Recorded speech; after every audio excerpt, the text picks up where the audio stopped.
Um, Obviously, I am not Lori Cartier. I am Phyllis Havens. Lori is a little under the weather, and she actually shared her script with me, so I will be Lori for this moment and say, welcome to the Unitarian Universalist Society of Bangor on this amazing Mother's Day. A little cold, but we'll take it.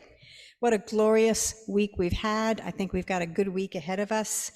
We're so happy this morning to welcome Dr. Sonia Berthasell, an environmental scientist, educator, and activist based in Orono. She serves as the director of the Wilson Center for Spiritual Exploration and Multi-Faith Dialogue. I've been up there, and it's a great, great program. Joining her today is Eddie Nakami. Wave, Eddie. He's a rising sophomore at UMO, majoring in ecology and environmental sciences. He is originally from North Andover, Massachusetts, and served with AmeriCorps, NCCC, which I think is like Conservation Corps, before coming to college. Welcome, Sonia and Eddie. They will be joined today by our own Joni Ellis, and she is a member of the Wilson Center Board. We are a community that welcomes all with a strong commitment to justice and an environment of love. We hope that if you are new, you will stay for a bit after the service to have some refreshments and let us get to know you a little bit better. Many of us who are members are wearing our name tags so we can identify ourselves. We like to take a moment also each Sunday morning to acknowledge that we are living and worshiping on the land of the Wabanaki people. We are very grateful to be here. Now for a few announcements. If you haven't already observed it, in the Dorothy is our welcome table that has the raffle tickets. And we are receiving envelopes if you've already sold your tickets. It's going strong, and there's just one more week to sell tickets.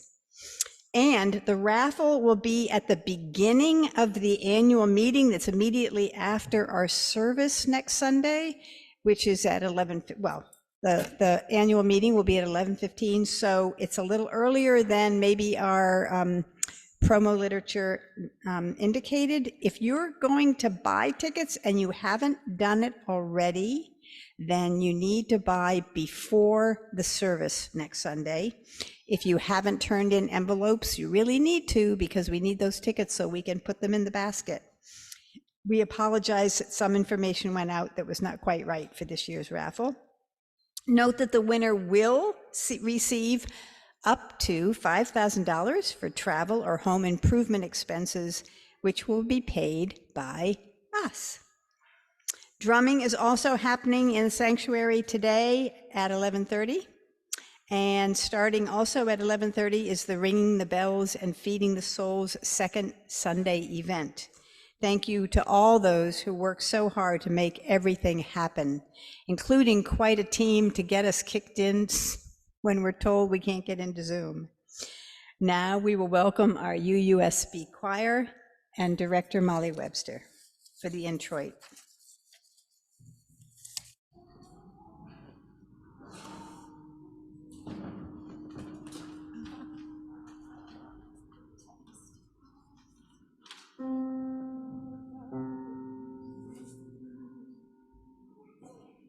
They tried to bury us with patriarchy. They didn't know that we are seeds. They tried to bury us with misogyny. They didn't know that we are seeds. They tried to bury us with white supremacy. They didn't know that we are seeds. They tried to bury us with their self-serving greed. They didn't know that we are seeds. Time now to sprout and grow. Time now to let them know. Time's up for the way they unroll.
Thank you. That's a Women with Wings song.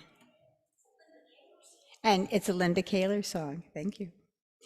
Lighting our chalice this morning will be Eddie Nakami, our guest, and Joni Ellis will be doing the chalice lighting.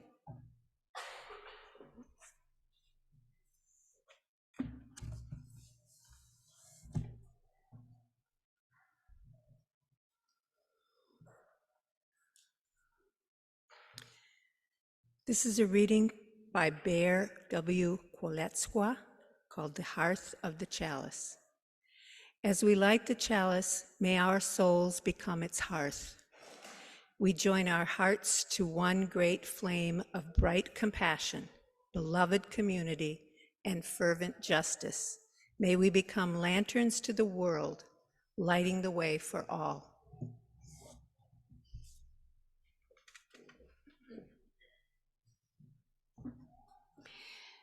Stand as you are willing and able to join us all in our first hymn, 188, Come, Come, Whomever You Are.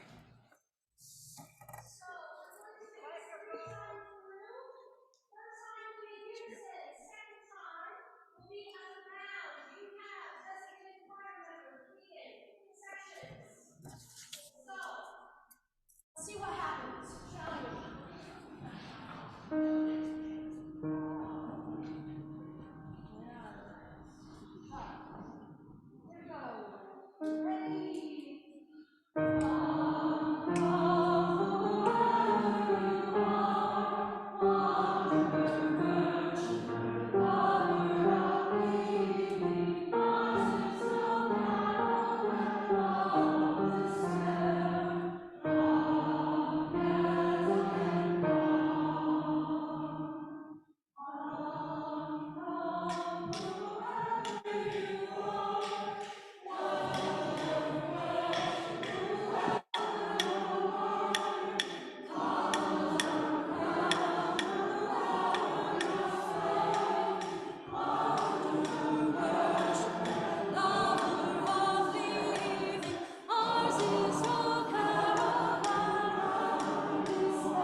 We did it.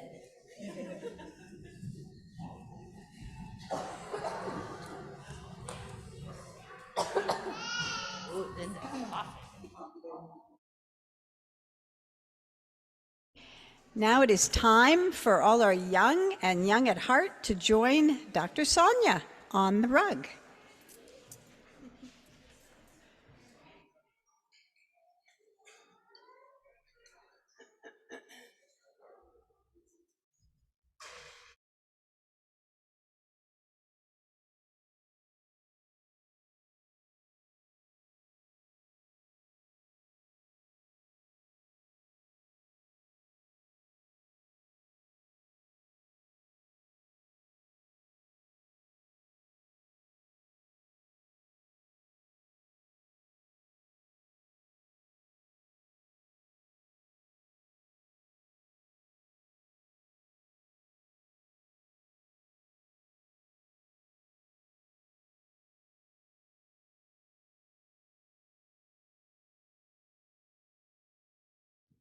One, two, three.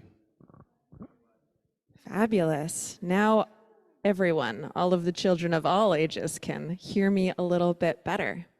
Hello, friends. Welcome. It's so good to see you on this Sunday morning. My name is Sonia, and it's really a pleasure to be with you. I want to talk a little bit today about how to be our best and most beautiful and full selves.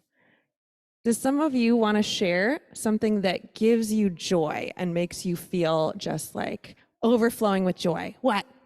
Singing. Singing. That's a beautiful one. Yeah. Fortnite. Fortnite. All right. Getting engaged in games. Yes.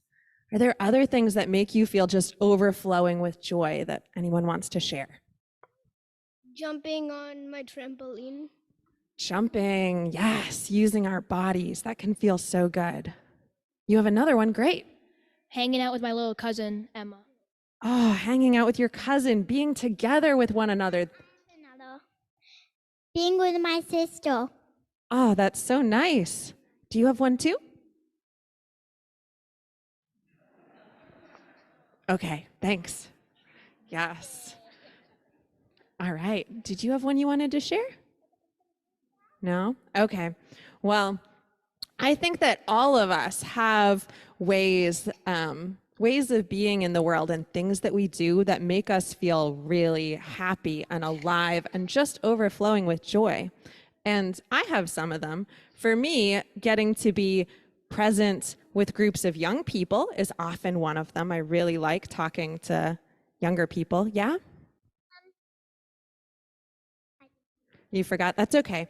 And another thing that actually fills me with a lot of joy and makes me feel like I'm being really purposeful is going to protests. Did you have one too? Yeah, I like doing anything. Yeah, that's awesome. So how many of you have been to a protest before? Have you ever been to a march or a protest with your families? Oh, I see a couple people have. Yeah, you think you might have? Yep. And so one thing that I think is interesting about protests is, why do people protest? Yeah. Yeah, to be free from oppression, like racism. People protest when they see that they need to change something in the world. There's something in the world that needs to be fixed or needs to be changed in order for more people to be free and to have what they need.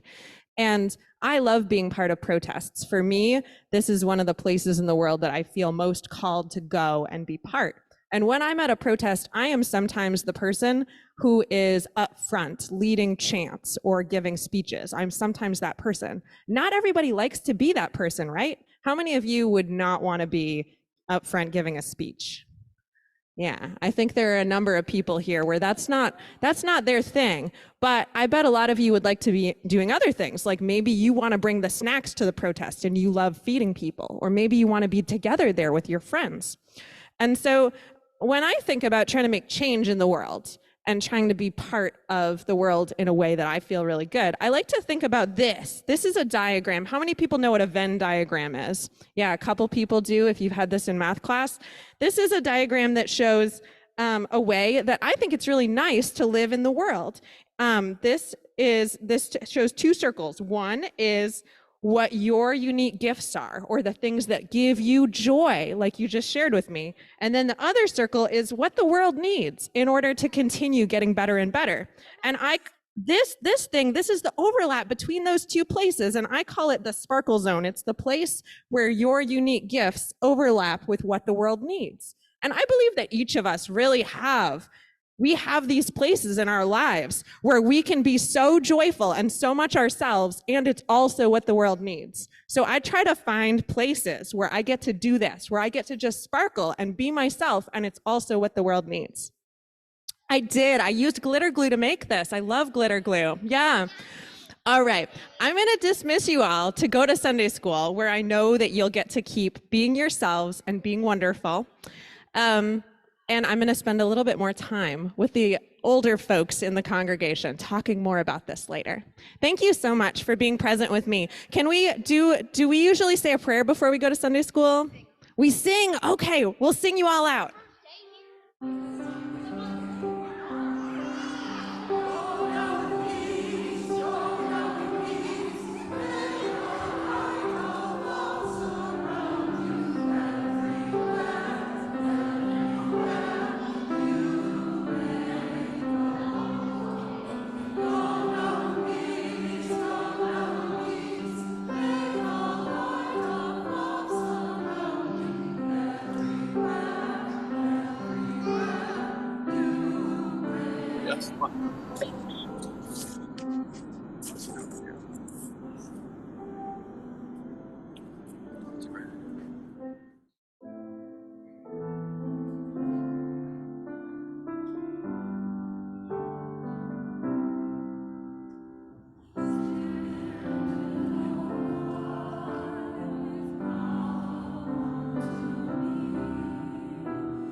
It's now time in our service that we dig deep a little and contribute to this community in our weekly offering.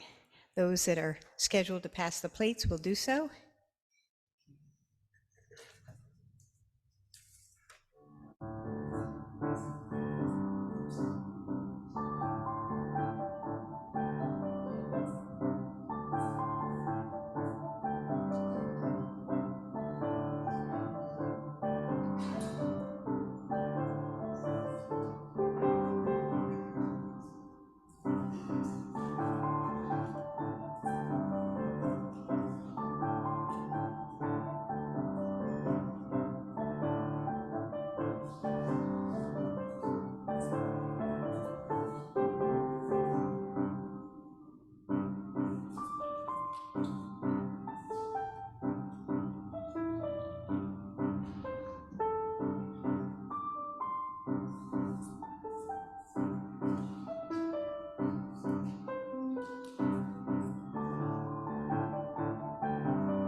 Molly, I think you're up.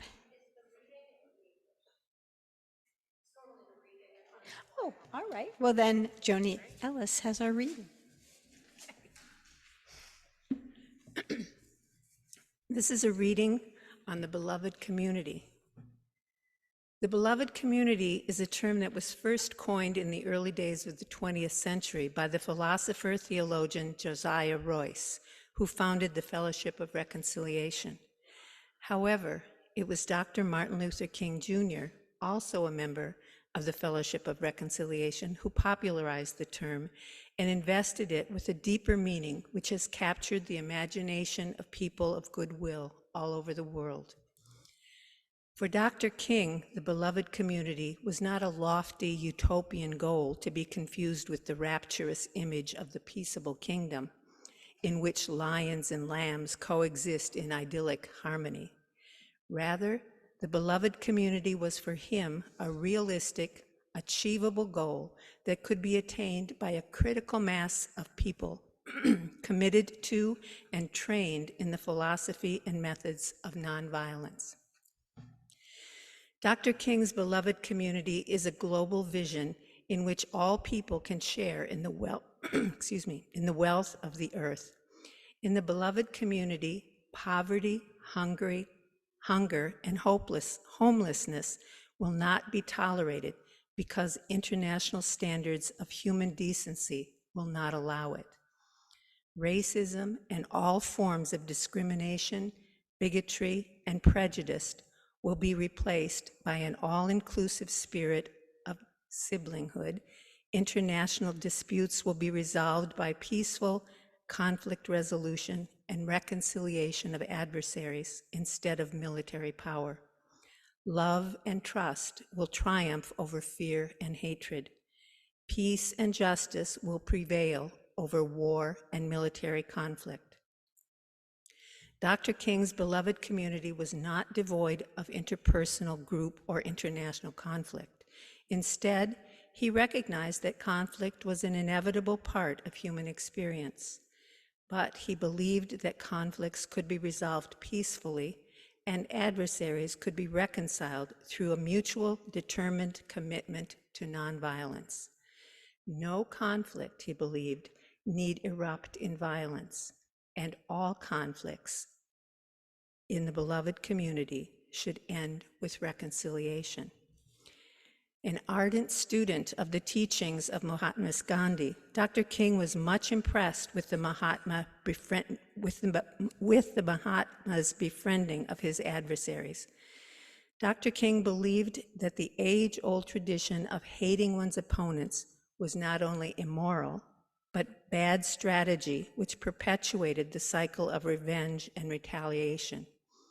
Only nonviolence, he believed, had the power to break the cycle of retributive violence and create lasting peace through reconciliation. In a 1959 sermon on Gandhi, Dr. King elaborated on the after effects of choosing nonviolence over violence.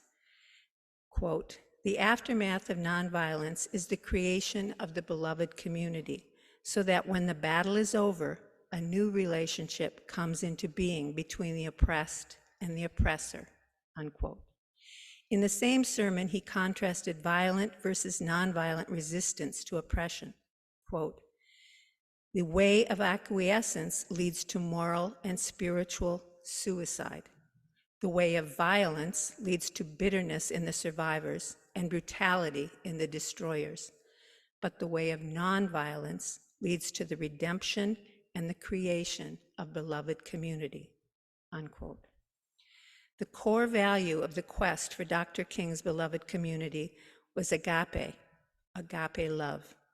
Dr. King distinguished between three kinds of love: eros, a sort of aesthetic or romantic love; philia, affection between friends; and agape, which he described as understanding, redeeming goodwill for all, an overflowing love which is purely spontaneous, unmotivated, groundless, and creative. The love of God operating in the human heart. He said that agape does not begin by discriminating between worthy and unworthy people. It begins by loving others for their sakes and makes no distinction between a friend and an enemy. It is directed toward both. Agape is love seeking to preserve and create community. In a 1963 sermon called Love, Dr. King addressed the role of unconditional love in struggling for the beloved community. With every ounce of our energy, we must continue to rid this nation of the incubus of segregation, he said. But we shall not, in the process, relinquish our privilege and our obligation to love. While abhorring segregation, we shall love the segregationist. This is the only way to create the beloved community.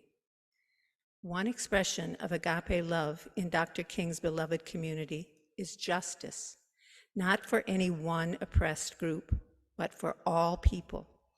As Dr. King often said, injustice anywhere is a threat to justice everywhere. He felt that justice could not be parceled out to individuals or groups, but was the birthright of every human being in the beloved community. I have fought too long and hard, he said, against segregated public accommodations to end up segregating my moral concerns.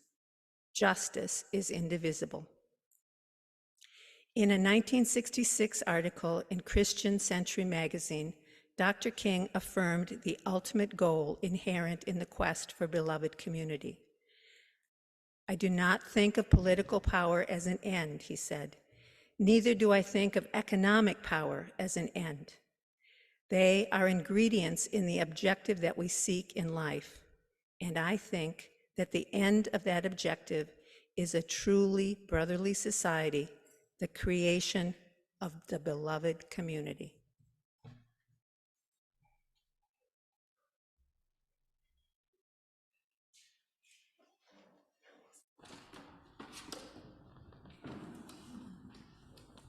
And just really quickly, speaking of beloved community, I know that in your programs it says that Jack DeRozier is providing the music today. You'll notice this is not Jack DeRozier. This is Rissa Moore, and we're so thankful to her for providing music. Jack had his prom last night, so we let him have the day off. If you'd like to sing along with us on this song, we're singing verses 1 and 3. This is Lift Every Voice and Sing, and has been adopted as the African American national anthem. It's 140.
Good morning. So before I get up here and start talking to you, yeah, that seems good. Maybe leave it because I'm actually going to invite first Eddie to come up and talk. Eddie and I are both here from representing and from the Wilson Center at University of Maine, which as, how many folks have been to the Wilson Center before? Okay, most people have, so this is great. We're kind of preaching to the choir, but if you have not been there yet, we're a multi-faith community space that is technically an independent nonprofit, but we associate closely with the University of Maine, and many of our community members are UMaine students. Among them, Eddie, who I have invited to come talk to you a little bit about what we do from a student perspective.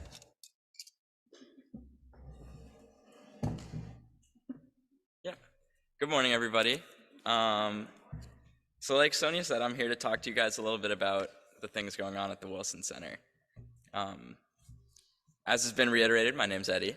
I'm a rising sophomore at the University of Maine, and I'm studying ecology and environmental sciences. I'm a regular attendee and volunteer at Wilson Center events, and I've been lucky to be a part of a lot of different programming at the Wilson Center over the course of this year. Our Thursday dinner and dialogue events are what first drew me in and kept me coming back. The first one I attended was a conversation on evangelical views on abortion from the 1970s to present, given by a visiting scholar. Subsequent Thursday dinners included a bachata dance class, an interactive program on our personal conceptions of utopia, and a Sukkot celebration. I even was able to plan and execute a dinner on the topic of food waste as part of a class I took during my first semester. Thursday dinners are always a fun way to engage with the greater Orono community and to come together with others around the unifying power of food and discussion. As I became more involved with the Wilson Center, I started to attend other programming. This ranged from a weekly meditation group to a book club to a mushroom log inoculation party to yoga classes, and this only scratches the surface of the full range of programming offered at the Wilson Center. I've also been lucky to be a part of the Wilson Center's new garden project, where we're growing food for use in our Thursday dinners. This year, they also had a sex ed class, Latin dancing class, ballroom dancing class, a weekly interfaith song circle, movie nights, interfaith luncheons, yard sale and redistribution events, and so much more. It's a space that offers the community so much because our community has so much to give. The Wilson Center is a place for people to come together and enjoy the power of community together. No matter what program you're attending, it always feels welcoming.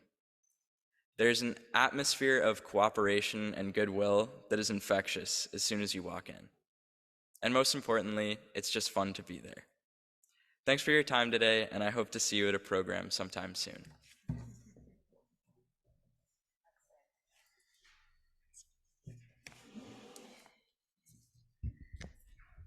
The Wilson Center is a political machine, said a member of the College Democrats in a meeting comprised of 10 student activists, State Senator Mike Tipping, and myself.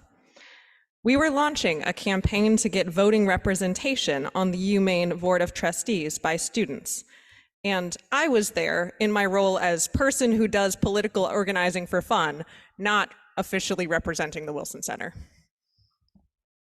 This student's comment was clearly meant as a compliment, implying that the Wilson Center is a place where people come together and powerful things happen. But I was taken aback by it and spent the rest of the day pondering, what is a political machine? Are we one? Would we want to be? How would my board feel about that? Lots of questions. I Googled the term political machine and found the definition: a party organization that recruits its members by the use of tangible incentives, money, political jobs, and that is characterized by a high degree of leadership control over member activity. On reading this definition, I giggled out loud. The Wilson Center may be a place where people come together and powerful things happen, but both structurally and philosophically, we are almost the complete opposite of that definition. And that fact is, I believe, the key to our present success. The mission of the Wilson Center is to provide a progressive, spiritual, and religious voice on campus, to work for social justice, honor diversity, and offer opportunities for spiritual growth. This mandate to work for social justice does intersect with the political, but in a way that I find much more organic than mechanical, and I believe that's important. So, let's talk for a moment about machines. The modern world is, in my estimation, full of institutions that were designed to operate in machine-like ways. And machines work great for doing things with efficiency and precision, to do specifically the things they were designed to do. But the thing is, most machines are constrained by the limited imaginations of their designers, because nobody can foresee all possible outcomes of the wheels they set in motion. And so, when things evolve, as things in human societies are wont to do, our machine-like systems often have trouble keeping up. Cumbersome fixes, including layers of bureaucracy, may be employed to plug the holes in our systems, as over the years they fail to evolve at pace with the ever-changing needs of the human beings involved. And as an unintended downstream consequence, we, self-same human beings, are too often, in my view, reduced to serial numbers, market segments, voting blocks, and other dehumanizing designations by the machinations of the systems we create. I, for one, feel really frustrated when my interactions with a system leave me feeling like a number rather than a person. How many of you have felt this same frustration? It doesn't need to be that way. And I expect many, hopefully all of you, have had the experience of being part of organizations, perhaps this one, where you didn't feel like a number. You instead felt seen, recognized, and welcomed for your full humanity. The Wilson Center has certainly been such a space for me. When I was in graduate school at UMaine, I felt that I could own and talk openly about most parts of my identity and be most of my full self in most places. But my religious and spiritual self, I found that that made my fellow scientists feel uncomfortable. So I learned to check that part of myself at the door and to only pick it up and dust it off on Sundays. And in retrospect, this was pretty psychologically damaging to compartmentalize my spiritual self like that. The Wilson Center was pivotal in my personal development because it was the place where, held in community, that central aspect of myself could be excavated, deeply seen, recognized, and welcomed again. I began to reintegrate myself as a spiritual being at the Wilson Center, and that process proved transformative. Our reading today was on Dr. King's beloved community, and as I continue to tell you all and gush about how much I love the Wilson Center, I want to weave some reflections on that concept in with my remarks. I spoke earlier about the fact that machines are typically constrained by their designers. Well, one of my goals as director of the Wilson Center has been to design organizational processes that are not constrained by the limits of my personal finite imagination. That is, I've tried to design little social systems where emergent properties are in fact a key desired outcome. You see, I am at a fundamental level deeply inspired by Dr. King's definition of agape love as overflowing love, which is purely spontaneous, unmotivated, groundless, and creative. I want to feel and see that more in the world, and I want to create opportunities for other people to feel that and step into that too. And I don't want to ever be, by my positionality as person at the top of a hierarchy, a constraint that holds anyone else back from that. It could be that someone else's imagination and capacity could bubble up into something that I could not imagine, but that would be beautiful and purposeful in the world. So my mission becomes, how do I create space for that? I believe that each of you is a radiant, unique child of the universe, full of creative potential and possessing extraordinary capacities for agape love. And I want you to be yourselves. Now, hearkening back to this sparkle zone concept that I shared during the Time for Children, this overlap of what brings you deepest joy and what the world needs, it feels fitting that I get to give this little sermon on Mother's Day, because truly, helping other people grow into their sparkle zones is one of my foremost sparkle zones. And it feels like a really purposeful use of motherly energy in this world. Happy Mother's Day to all of us, including me, who gets to hang out with 100 college students and do this kind of work. Interestingly, I found that when working with college-age people, most often the best way to help people grow into themselves is to communicate that I believe in them and love them unconditionally, and then just get out of their way and let them figure out what they want to do next. And this exact model of deeply loving but very loosely supervised community empowerment is what has really, I think, helped the Wilson Center grow in recent years. During the time I've been director, we have more than doubled our program offerings while keeping our budget almost flat. And the only thing that I can remember doing to make this happen is to hire a couple of really good part-time staff people and to put just a little bit of brain power into considering what cultural conditions might help people feel empowered to step into themselves. All of the amazing programming and group processes that have emerged from this that Eddie told you a little bit about is all other people's magic. And that to me is really truly beautiful and inspiring.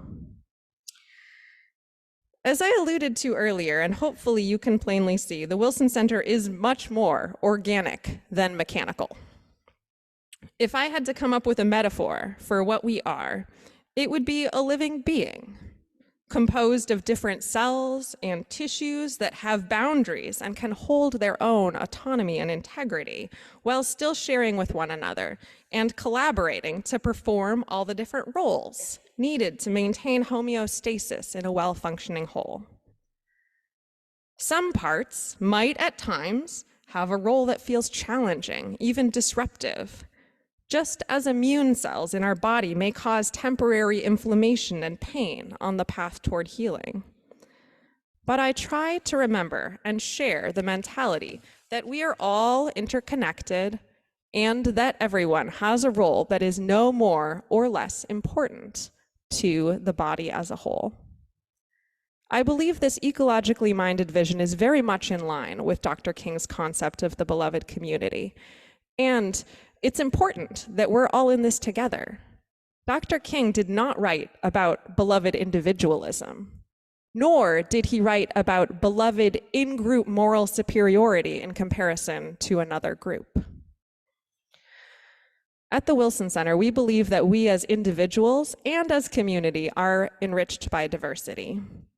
And we are diverse. Our organization is guided by a 13-member board of directors. I'm delighted that Joni is one of them. And we are people of different identities: Muslim, Jewish, Buddhist, Protestant, Catholic, Hindu, Baha'i, practicing Native American spirituality. Our board includes some folks with many intersecting layers of societal privilege and some who hold more marginalized identities: people of color, immigrants, trans people, and lower income folk. And the community of people who attend our programs and help build out the wider fabric of who we are is even more amazingly multifaceted. This is beautiful and, at many times, incredibly challenging because, of course, coming from different backgrounds and perspectives, we do not always see eye to eye. As Dr. King reminds us, however, the beloved community is not devoid of conflict. It is instead characterized by how we move through that disagreement toward reconciliation.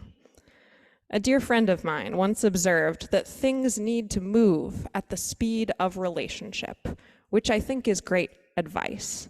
Now, it doesn't always mean that things need to move at the speed of relationship and therefore we must slow down. Sometimes that is what it means, that we need to take time for a process. But sometimes it means we need to relationship faster at the speed at which things need to move. It can go both ways.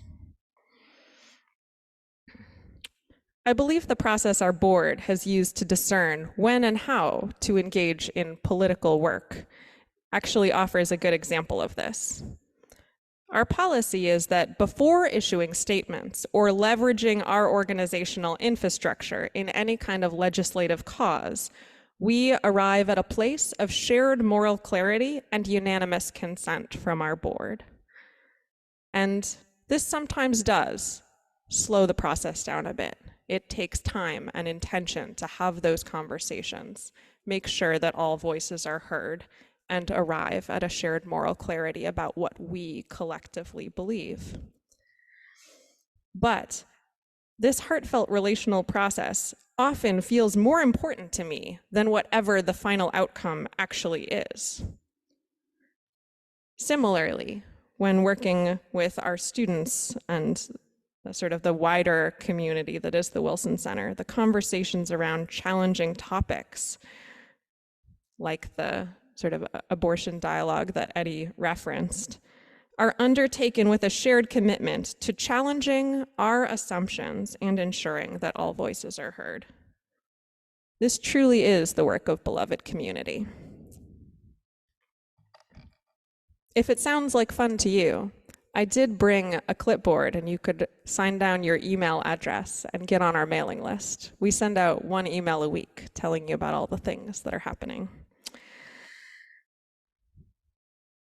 I'll close today, my friends, by reiterating that though we are not a political machine by a definition that I could find of that, I am proud that the Wilson Center is unquestionably a place where people come together and powerful things happen.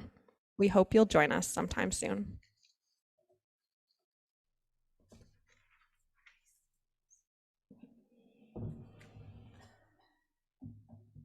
Thank you. Thank you. Thank you so much.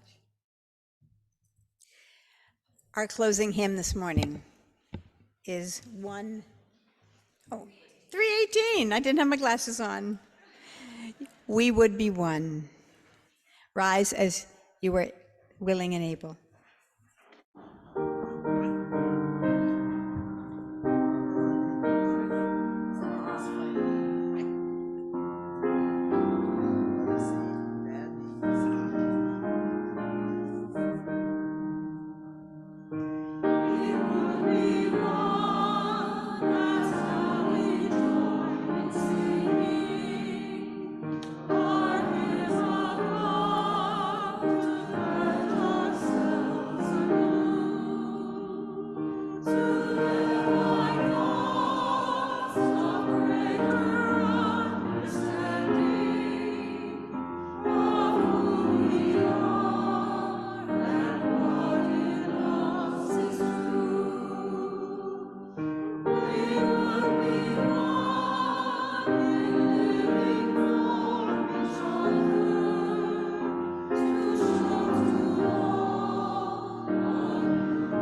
I'll ask Francis to extinguish our chalice. As I read the words of Elizabeth Sell Jones, we extinguish this flame, but not the light of truth, the warmth of community, or the fire of commitment. These we carry in our hearts until we are together again. Blessed be. And now if you will come forward and join hands in our unison benediction.